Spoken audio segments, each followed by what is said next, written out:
following announcement has been paid for by the New World Order. Nowhere to feed you in 6 different ways.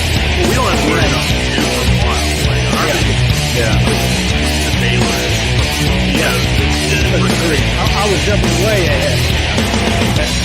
Stand up, huh? Okay. Woo! So, I don't bring anything else to this. Right after get to a little bit of representation. Like, that's all I've got. It may not get you very far, but that's all I've got. Hey, hold on.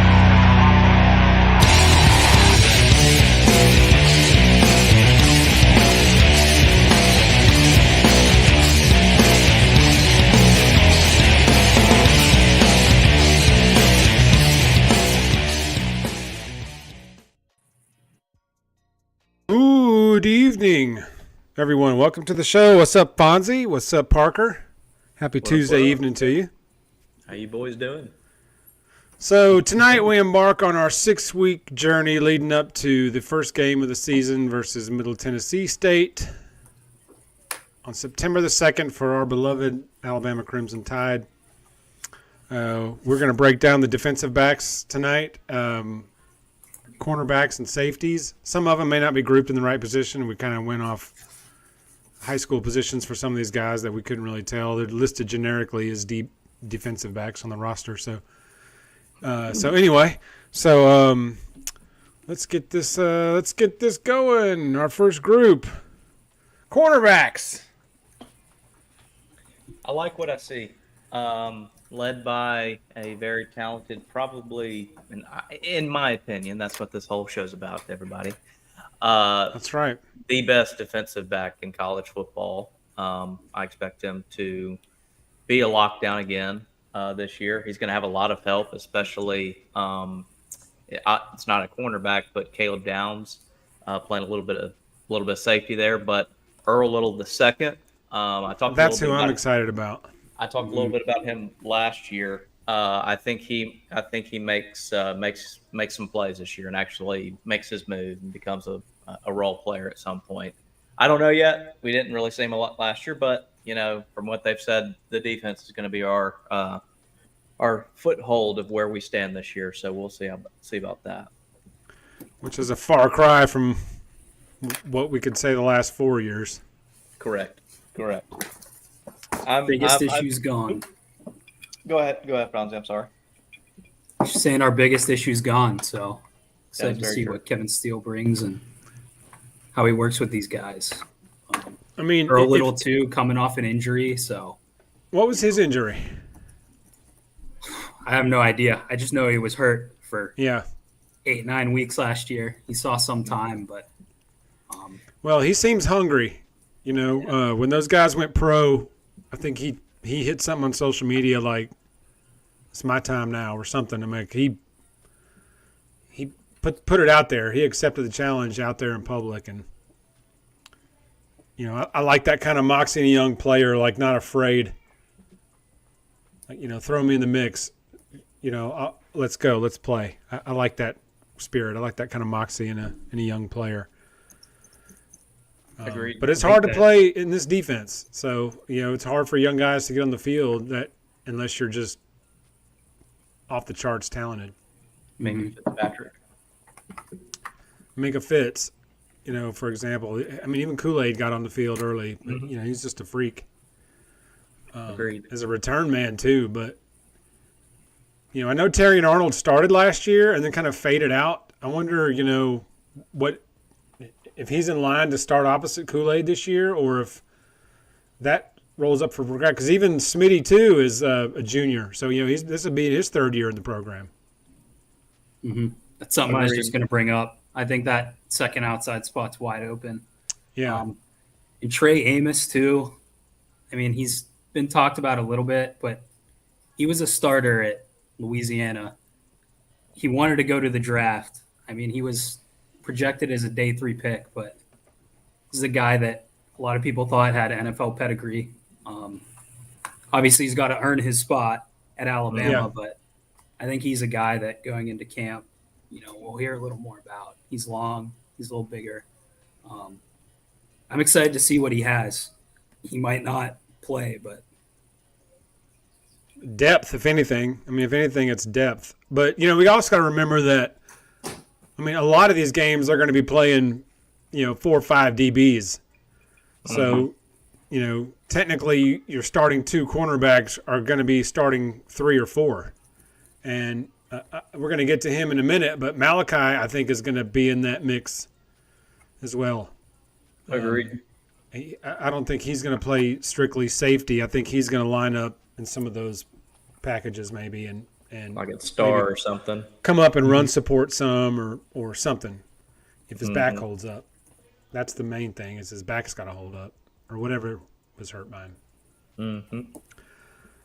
But yes, there's a handful of good names. Even Desmond Ricks, he's a guy that's been there, not been there, but he's a new guy coming in and I like some of these freshman guys. I think some of these freshman guys are going to have a real opportunity to make some noise. I completely agree. Especially under a new defensive scheme, new defensive regime.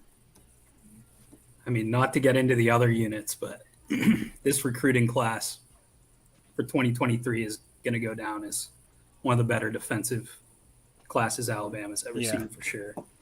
I think what we need. I think you're right. I think you're absolutely right. I do really like this list, though. Like you said, Parker, to start, it's a good. And some of these guys may not be playing corner. Some of these guys might be playing safety. Here's our list of safeties. This is a great list too. That top name right there. That guy's going to be a problem for a lot of people. For a lot of people for the next 3 years, he's going to be a big problem. I'm even thinking Christian Story might get some snaps.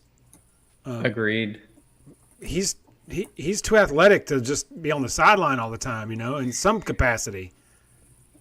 And that goes back to your point, Jeff. You said, with rolling out however many, and it goes back to the term defensive backs. Instead of being so specific, it could be 3 safeties, 2 corners, or 3 corners. It really doesn't matter with these kind of players. I mean, it's how well you play, and can you play the defense the correct way, and can you be a team player and all of that, and be a leader and be a dog out there too. So Christian Story, I've heard a little bit about him. Malachi coming back. I know he had some injuries as well. You going down the list, and then it kind of just goes blank to me. Besides Tony Mitchell down there, and we all know how we know Tony Mitchell. Got in a little bit of trouble back, I think, right around the time he actually got on campus. We shall see if he even, makes it on the field. But who knows? I think that guy's going to be good if he gets out of his own way and gets on the field. I think he's going to be good. Yes, I agree. Jake Pope. I think he's going to. That's Pope. A bad dude too. Yeah, I was just going to say he had a great spring, and I think that the door's open for him with Tony Mitchell, and he's got to rectify his mistakes. I don't know if Nick Saban's going to put him on the field right away. I agree. I'm not in the room. I don't know those things, but, he came in the program and had some pretty serious issues right away. So, he's probably a few steps back just based on that. Jalen Key. I almost called him Jaden, but, I mean, he was all Conference USA. I know it's Conference USA, but he came from UAB, right? He's the one from UAB. Mm-hmm. Yeah, and he's a grad transfer. He's going to be hungry. He came to Alabama for a reason. He's a solid safety. He's another guy like Trey Amos who, has some NFL pedigree. Those guys are looking at him. So I'm excited to see what he can do. I think both safety positions are pretty much up for grabs. Just who takes hold of them. So.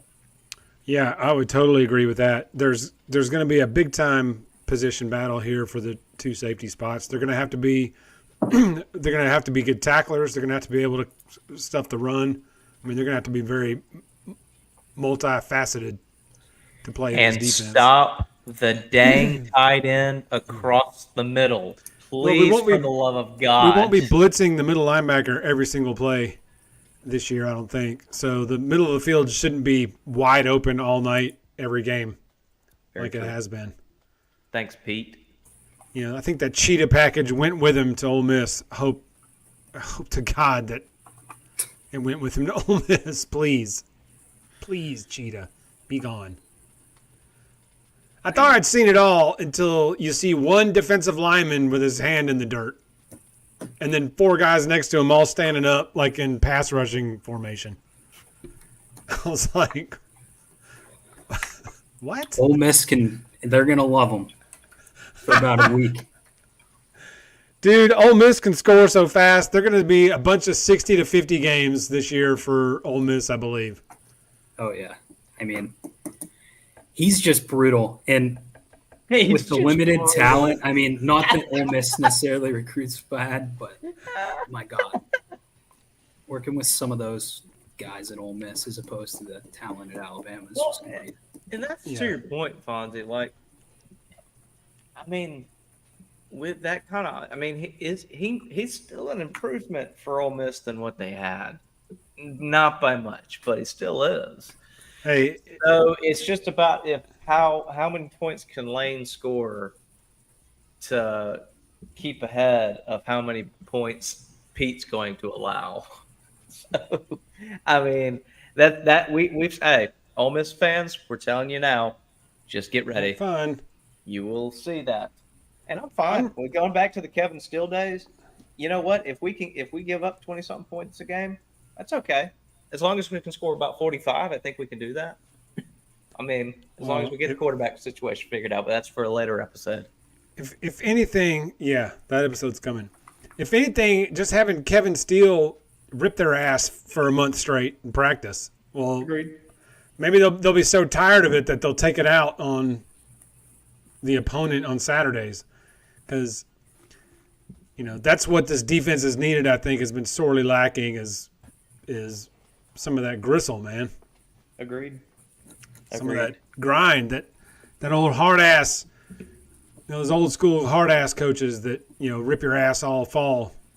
Mm-hmm. But then come when it's time to play real games, man, you're ornery as hell and ready to fight.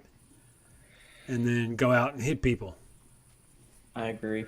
But one name on this list is the third name on the list. I'm very curious and really hopeful for Malachi this year. Agreed. Had such a good freshman year, and then last year he was doing okay. But then again, as we go back to that thing, you know, the P. Golding defense, you know, didn't really help out really his defensive backs by rushing everybody. So, but you know, then he got hurt. So, to your point, Jeff, yeah, I'm interested to see what happens with him. I really hope everything turns around on that. He can make himself some money at the end of the year. So, but we'll see. We'll see. You know, I'm sliding him in at star already, starting. I think just his experience alone. And Oh, yeah. he's never, you know, his injuries have limited him very clearly. He's a different player than he was his freshman year, but,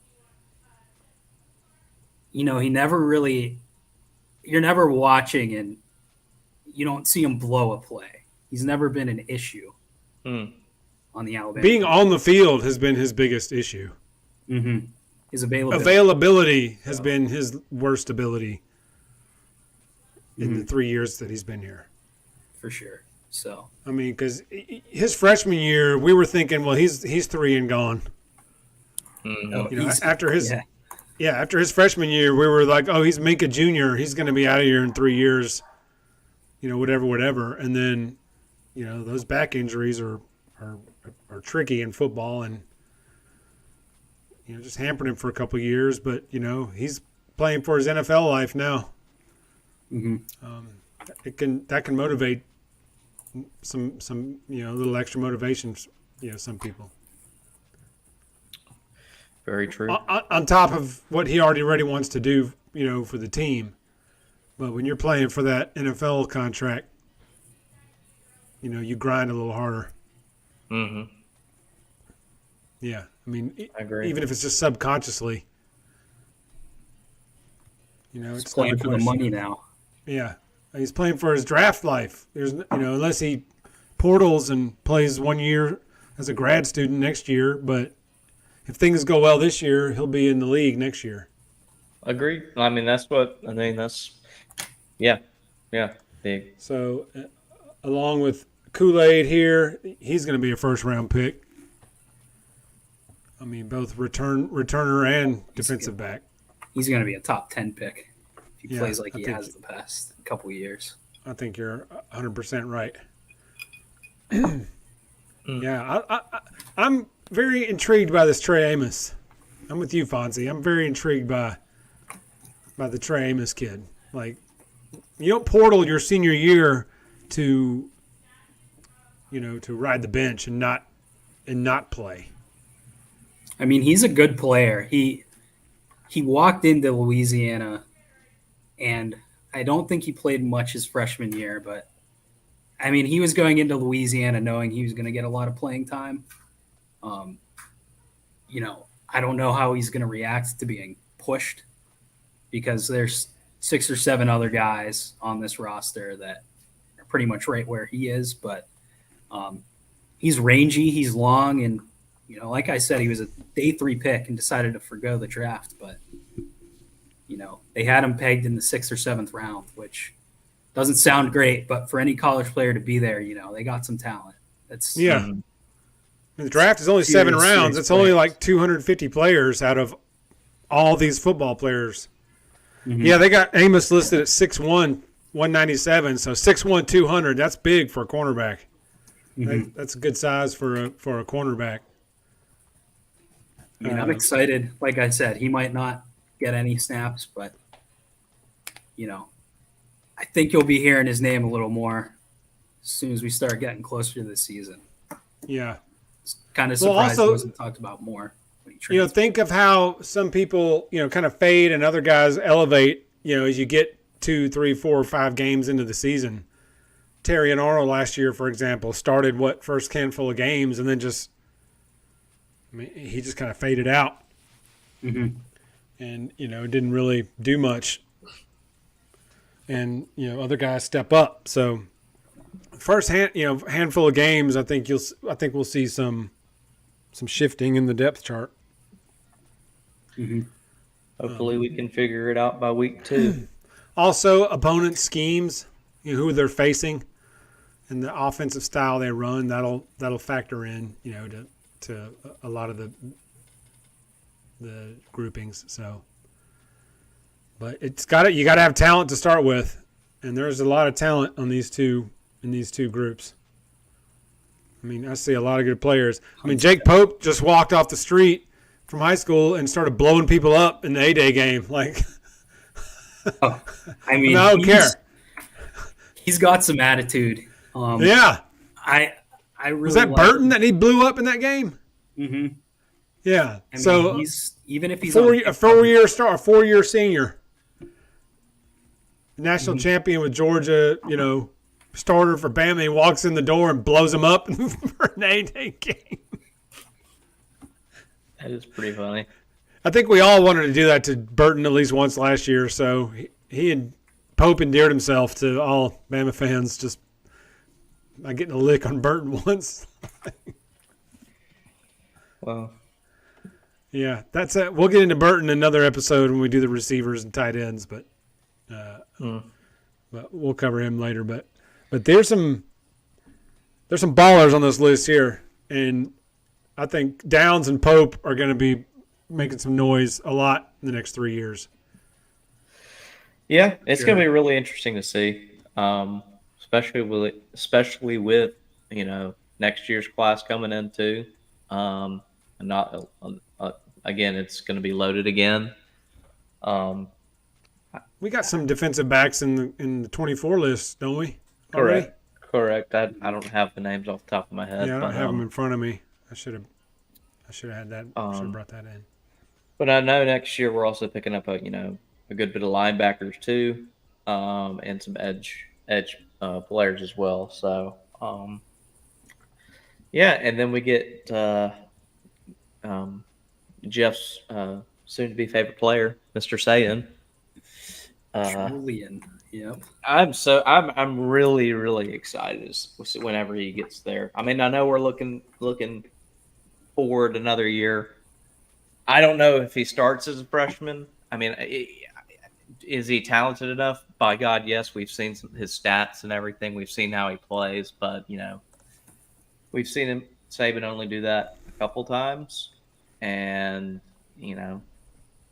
with it being quarterback is hard to play as a true freshman.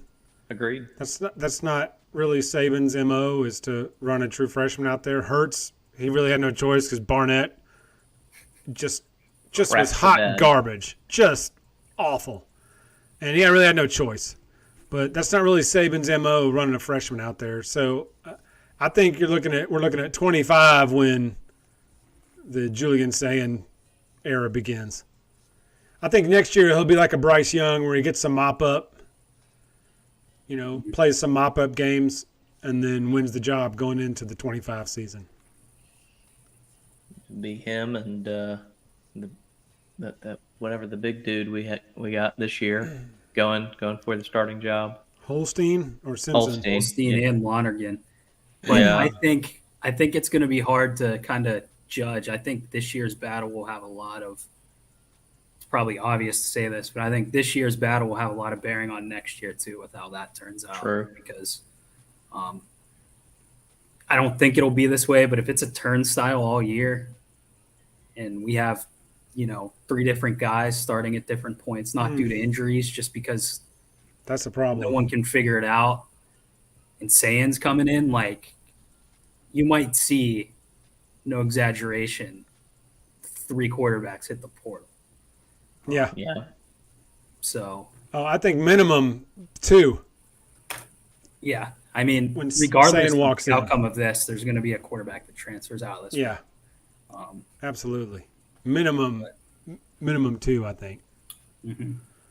I think Buckner's only here for 1 year to run Reese's offense, since it's a new offense and he's familiar with it and he's actually got talent around him now.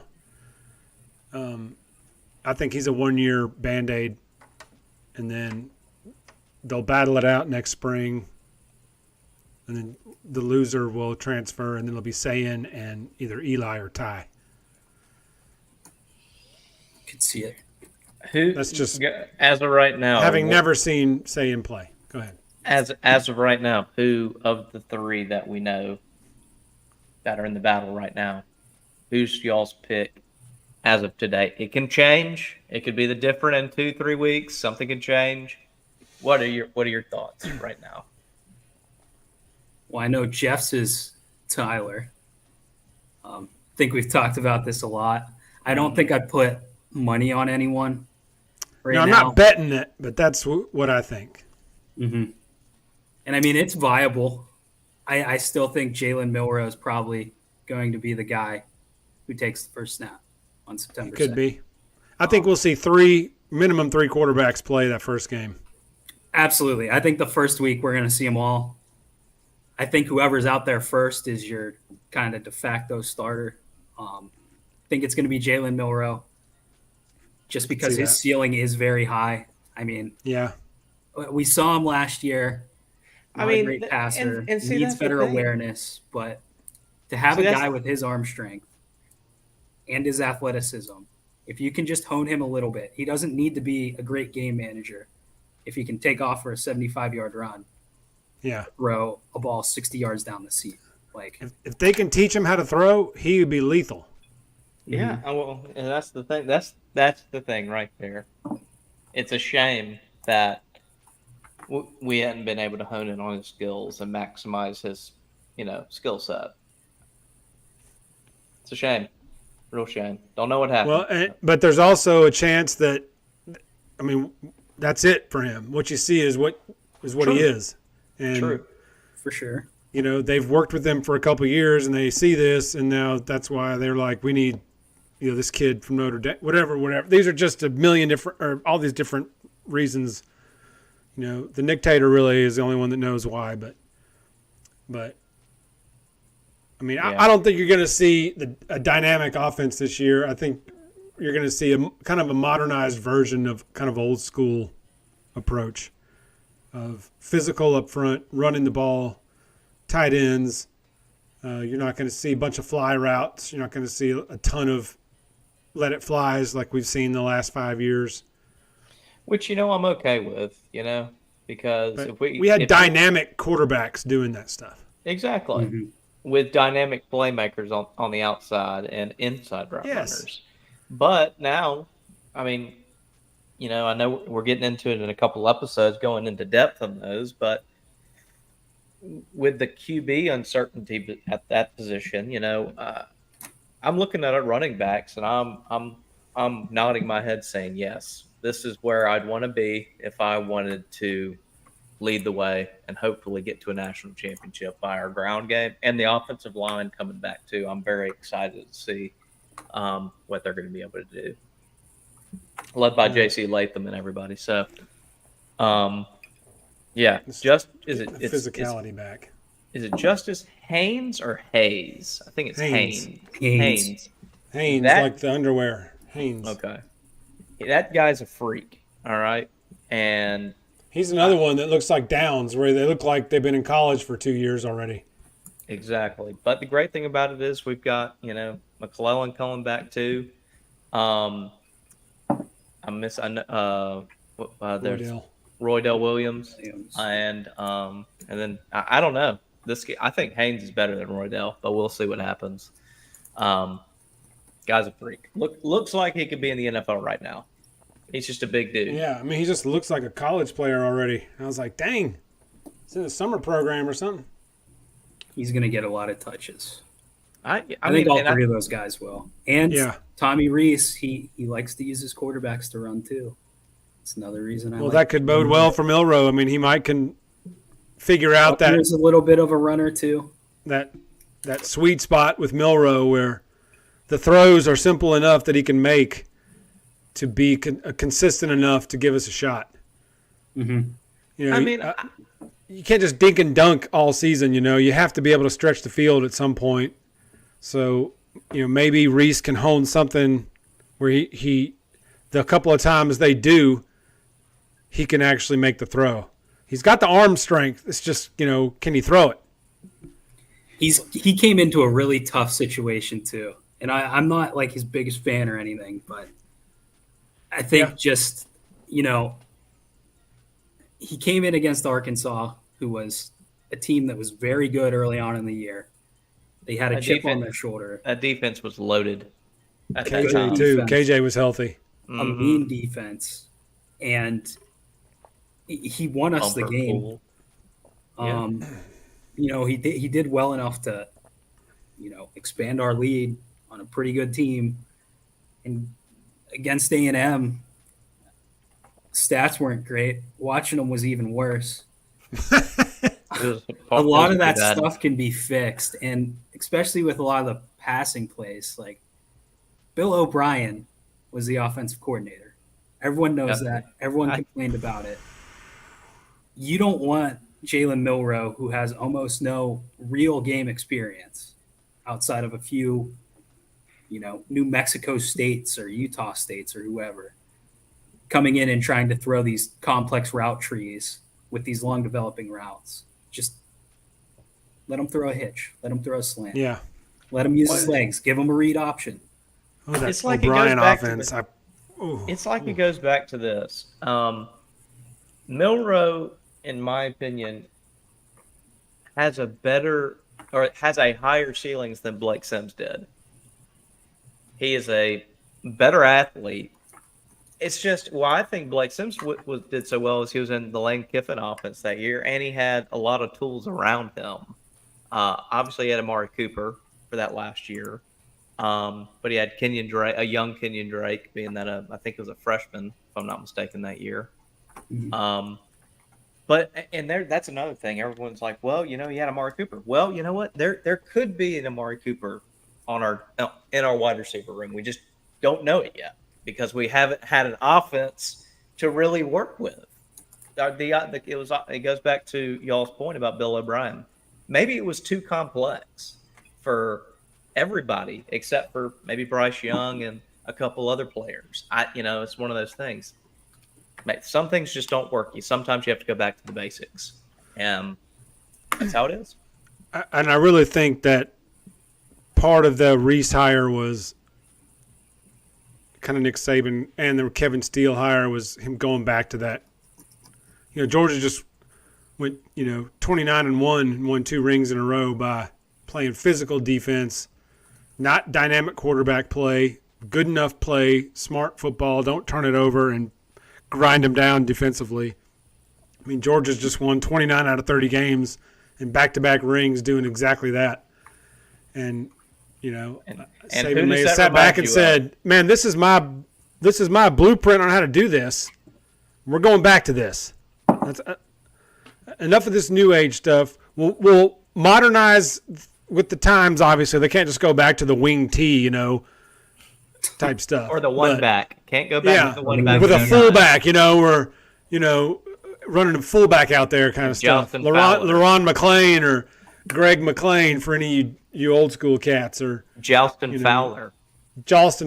Nutty, or Nudie. And the new Highway 46.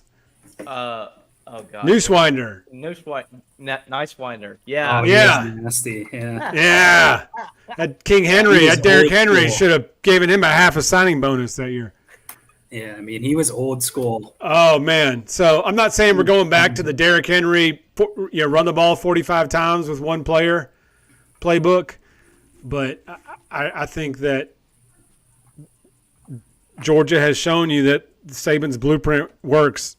Saban showed you back in the day, and then Georgia showed you again, and we've kind of gotten away from that the last couple of years, even though we should have won it in 21. To having 2 running backs with over 100 yards, that's the way to go, and then have your quarterback make the plays that need to be made. Well, we've got 2 senior running backs. Exactly. So we've got experience, 4 years in the weight program. Well, if there is a weight program, this guy was sports performance guy. We had no strength last year anywhere. So maybe they actually got some strength back in the strength and conditioning.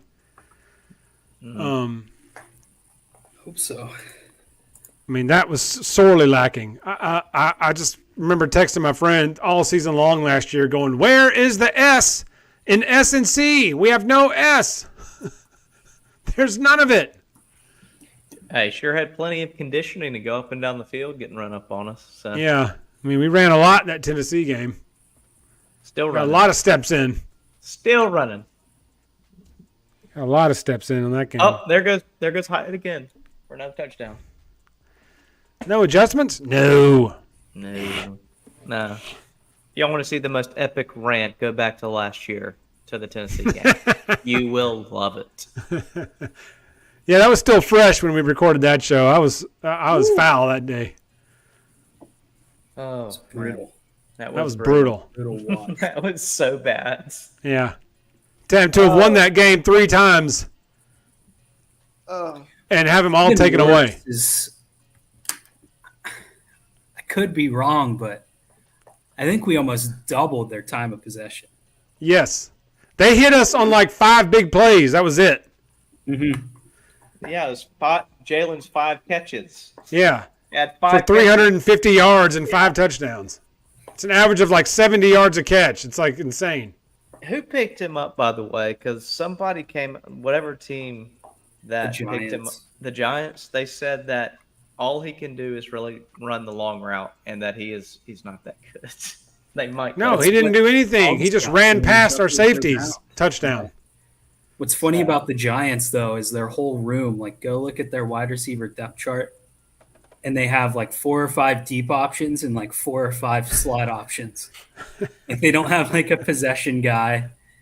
They don't have like a H-back type. Not that every team has that anymore, but it's just kind of a funny. It's all or nothing. Like 10 guys recruiting for like 2 roles or competing for 2 roles. It's So goofy. Yeah. I mean, they didn't have any like 15 play drives. They just hit us with like 5 or 6 daggers. And then, the last 3 plays where, we just played a soft zone and they completed 3 passes and kicked a field goal. It's a new season. Well, Yeah. Yes, we're not dwelling on that. Because Could do a whole nother show on that flipping game, even though we've already done that game. here's what gets me, though. no. You know what grinds my gears? I live in Tennessee. Take it away, Fonzie. That is their Super Bowl. Oh, yeah. They will never live it down. They could lose the next 100 games, and, the next time they win in 21-23, they'll be like, feels like 22, feels like 98. Yeah. I hope it feels like 22 because your team completely fell apart After against that. the worst offense in the SEC. They put up 63 points on you.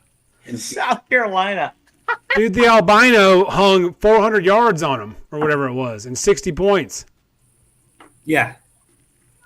He scored, I forget the stat, but I think going in, SEC had 80-some points.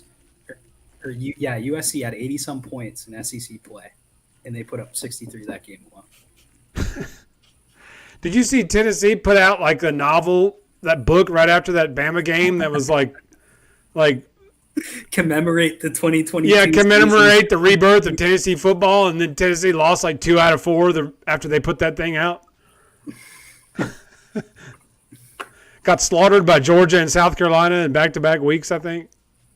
Hey, they're like, where were you when we beat Alabama? Well, I mean, that was it. still winning. Yeah, Still that was winning.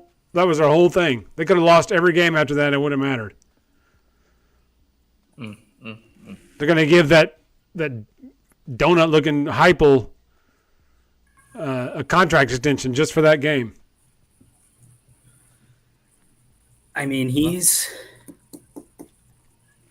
give him credit. Fat. I really like his offense, but yeah, he's a little bit of a slob. I thought I heard that correctly. I looked up. I'm like, did he just say that? Oh my gosh! He can say that. He's making millions of more dollars than me.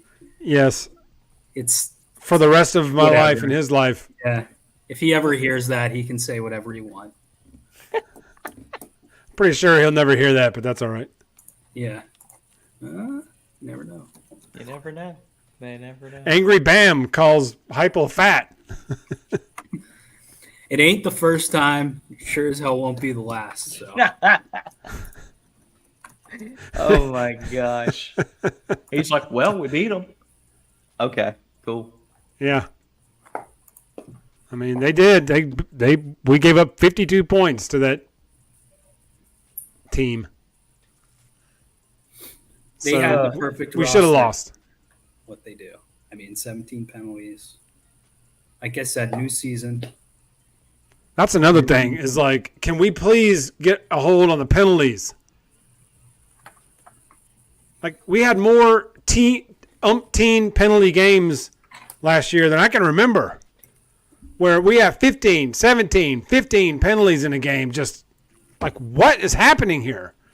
It's like trying to watch Miami from the '80s, just getting just so many penalties, except they were actually penalties and not, I mean, when bull jargon. did Saban teams become penalty ridden?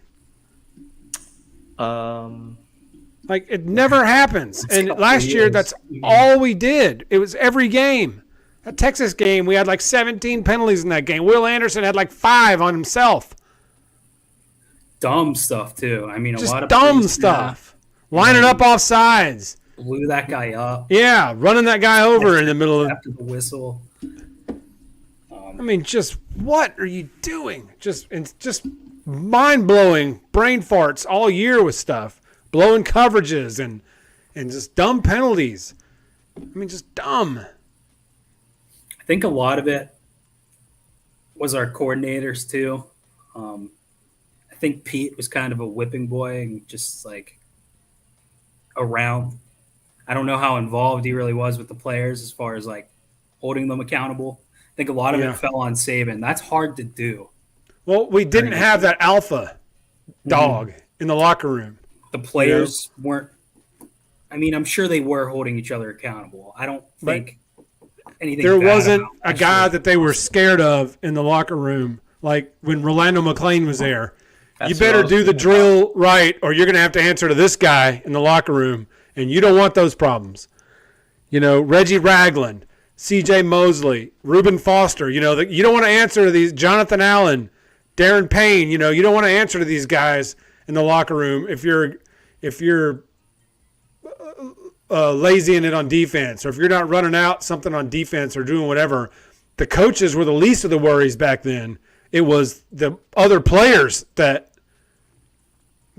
kept the intensity, because you didn't want to have to answer those. You don't want to have to answer that bell. I mean, who wants Rolando McClain to be waiting at your locker for you when you get in because you were loafing during a couple of drills? You know, or you didn't make a tackle during a game, you know, or you olayed somebody like Lou Brown says, you know. Like, you don't want Rolando waiting at your locker for you after the game or after practice. Like, you don't want those problems. And we did not have that in that locker room last year, I don't think. I agree. Nope. I agree. Or if there was a guy, it didn't translate to the field on Saturdays. I guess the point I was trying to make is I don't think there was much cohesion compared to past teams that have won championships. Yeah. Well, I think a lot of it had to do with, you know, Bill O'Brien showed up on Saturday and walked up to the press box and sat in the press box. yeah, and with never his goofy came down. backwards hat and ate peanuts and drank Diet Coke. And then I did like that about Lane, was being actually down on the field. Mm-hmm. And, you know, Sark, he'd do it from the booth. It works for some guys. I think last year, just given the culture of the team, as an observer, I wasn't in the locker room. I could be completely wrong, but just as an observer, I think there was a lot of what you said. I think there was just something missing, and it was probably someone in the locker room that's willing to step up. And it doesn't have to be the big dog. Yeah. You know, it can Is be Tommy just, Reese is he a press box guy, or is he a down on the field guy? I think he's a field guy. he's a field guy. Okay, good. So good. going back to the defense right quick, my buddy texted me this earlier. We were talking about this. He said last year, Alabama last finished in the top 5 of total team defense in 2017. Okay. That's right around the time Golding became involved. If it wasn't a year after that, or maybe 2 years after that. And That's then exactly right. haven't even sniffed it since. That's not a coincidence. In 2016, we had 24 turnovers and 11 defensive touchdowns. Okay, last year we had 12 turnovers forced in 13 games. That's atrocious, like Trump would say. Atrocious. It's not good. It's atrocious. Do you guys remember a defensive touchdown last year? None. Nope. When was the Will Anderson play that he caught that deflection and ran in the end zone? Was that last year or the year before? I think it was the year before. There's one that's coming to mind where Hendon Hooker dropped that snap and Dallas Turner picked it up and ran it in the Tennessee Okay. game. That's the only one I can think of. It wasn't really I forced. mean- It was just Hendon Hooker, Yeah, you know, dropped the ball. fumbled his snap. Well, we would have had another one, but they blew the whistle literally right when the guy got hit. Mm-hmm. As he was still driving for extra yards and then fumbled it, they blew the whistle. Anyway, different topic, but anyway. But yes, turnovers. The point being, turnovers way down. Defensive scores almost non-existent. I mean, you can think back in the day and you could remember 4 or 5 defensive touchdowns in a season. Eddie Jackson, Minka Fitz, these guys that are scoring defensive TDs off turnovers and off picks and all that, or even Tim forced Williams. Fumbles. Tim Williams, you can remember seasons past all these defensive touchdowns. But last year, I totally forgot about that one against Tennessee, Fonzie, because I texted him my buddy back and said, I don't even recall one defensive touchdown. But now that you mentioned that about the Tennessee game, I can't think of any other ones after that. And that one barely even counts. I mean, it counts on the scoreboard, so technically it's a touchdown. But it came in a loss, so it's like. And it was we didn't force that. Yeah, yeah. Like, I mean, there's attitude that comes with forcing turnovers, and there's a swagger about it, and there's a pride factor in forcing turnovers. We started the turnover belt. Everybody gives Miami credit because of that turnover chain, and now everybody does these little things for turnovers. But Bama started that with that championship belt several years ago with the turnover belt. Like, Bams know it, and people around here know it. National media doesn't like to give us credit for it, but we all know who started that. That little trend of doing that. It's all Miami's got right now. But like, we just haven't had that forced turnover mentality, because I think that comes with being physical and rushing the passer. And outside of Will Anderson, we hadn't had really an elite pass rush besides him. Turner's starting to round into shape. I expect big things out of Dallas Turner this year. Another one that's playing for his NFL draft stock, even though he's not a senior. But, this is the junior year is when guys really should take that step. And not silly penalty Dallas Turner. Spiking guys into the ground, hitting late, hitting high, grabbing face mask. Just undisciplined penalties. Like, I don't need that version of Dallas Turner. I want the guy that's trying to get himself drafted. Yeah. Like, that's the version I want. He doesn't even need to get a ton of sacks if he can just get in the backfield and disrupt plays. Just disrupt. But I think we're going to see that across the front from everybody, getting out of that stupid cheetah package and actually getting some physicality back in the defensive line. We'll also get into that on a later episode with the D-line. Well, I'm sorry, but right there, that changes the whole thing too. How much pressure were we able to put on the QB in the last 3 years? Even in 2020. 2020, that offense solely carried us to a national championship. We'll just say that. In the past 2 years, how much? We've had that team. Nobody. Yeah, but as far as defensive we'll have like Will Anderson, making the year that he got all the sacks. Yes, but really, other than him, who did anything? There hasn't been much of a threat.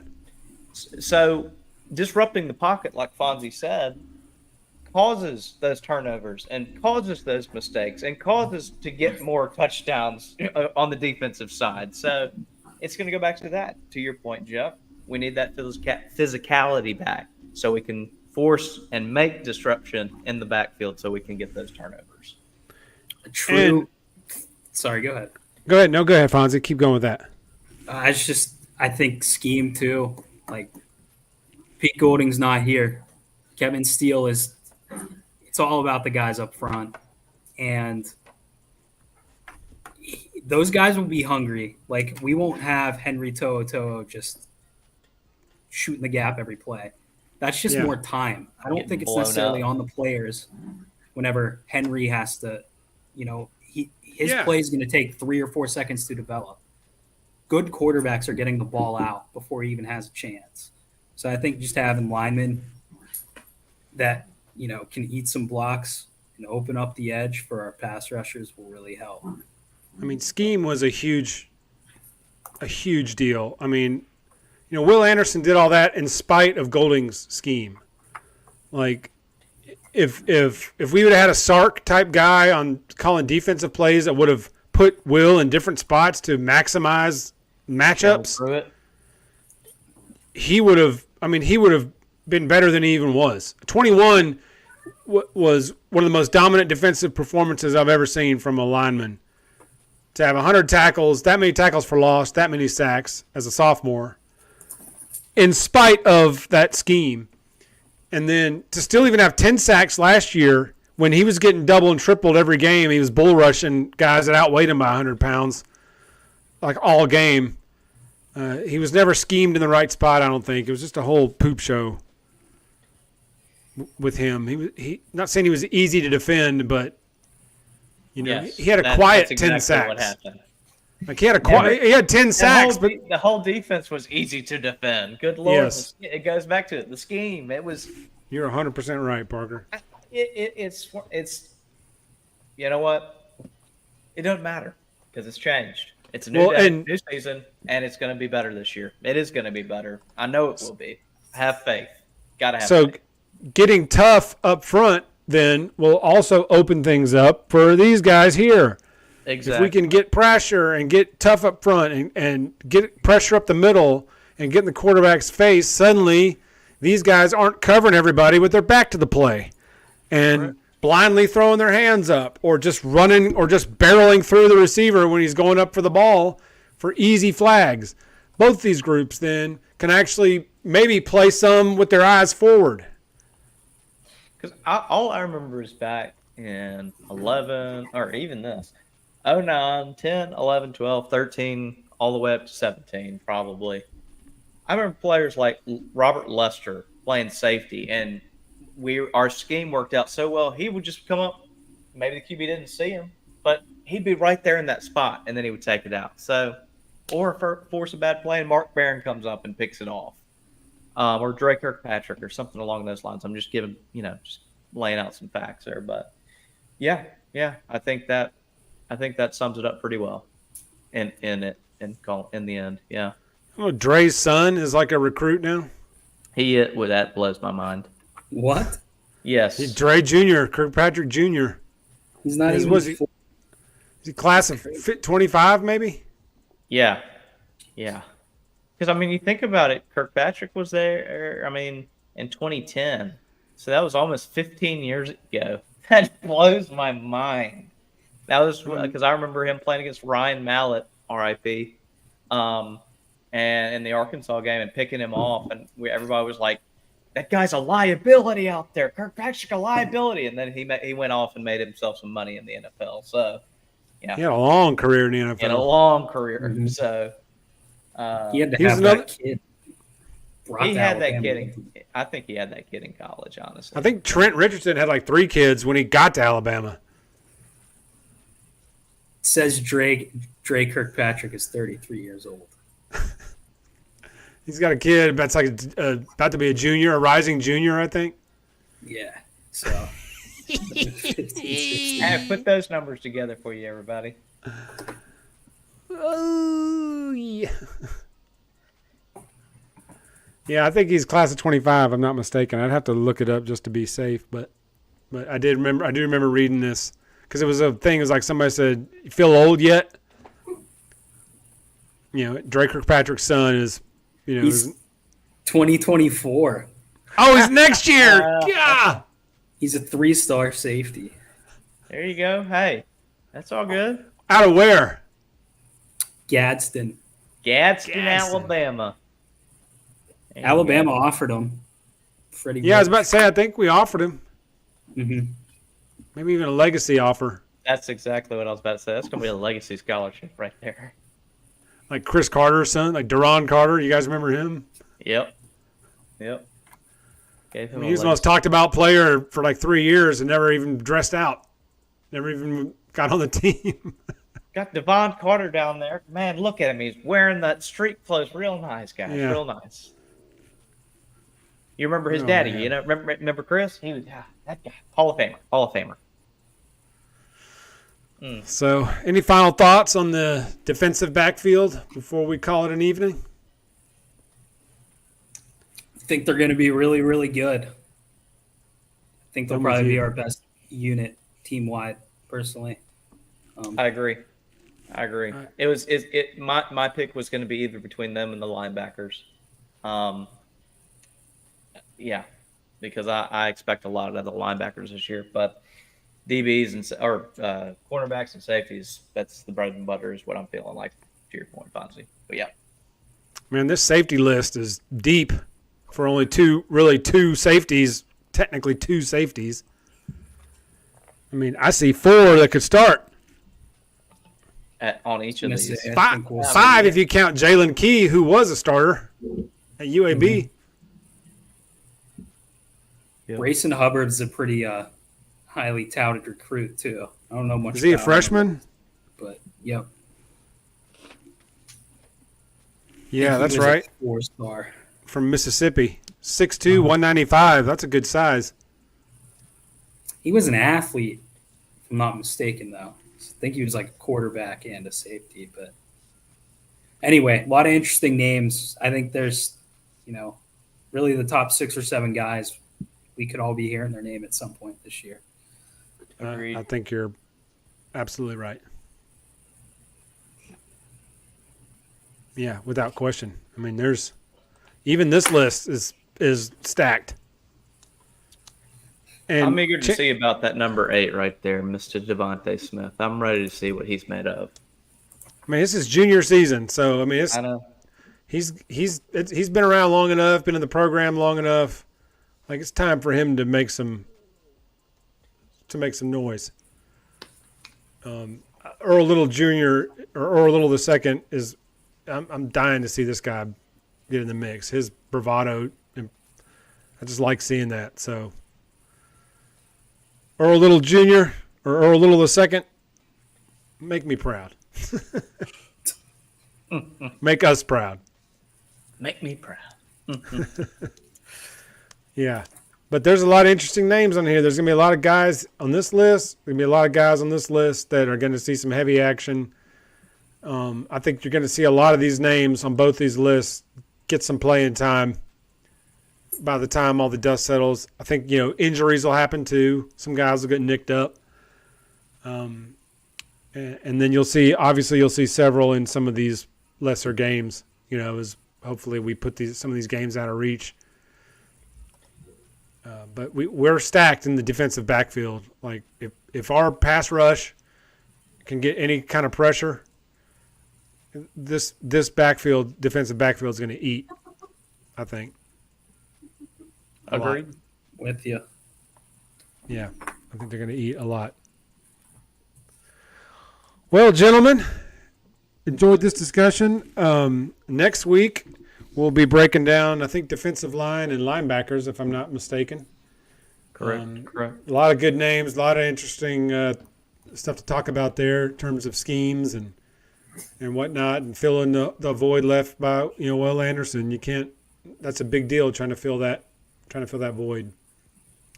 Even it's a whole new scheme and whatnot, but those are big shoes to fill. So we'll get into that next week too. You guys ain't got anything else you want to add before we sign off? Remember to like and subscribe. Thank you. Thank you for everyone that tuned in. Heather, thank you for your like. Appreciate that, Heather T. Thanks for those of you that watched on Facebook, those that watched on the YouTube channel. I hope you enjoyed the conversation. Come back next week when we're talking linebackers and defensive line. Till then, gentlemen, roll Tide. Roll Tide. Bold.